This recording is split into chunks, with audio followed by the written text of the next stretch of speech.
গান শুনতাম, নাম তার জন হেনরি, শরীরটা তার ইঞ্জিন। একজন মানুষ সারাদিন পরিশ্রম করেও তার ন্যায্য পাওনা পেতেন না।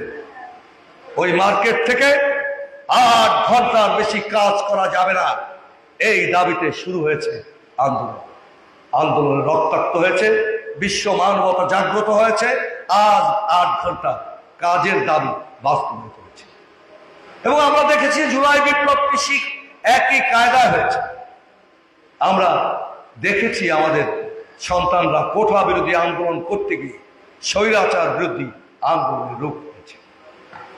প্রিয় উপস্থিতি, আমরা বিশ্বাস করি এদেশের শ্রমিকের অধিকার আদায় করতে হলে একটি নির্বাচিত সরকারের প্রয়োজন।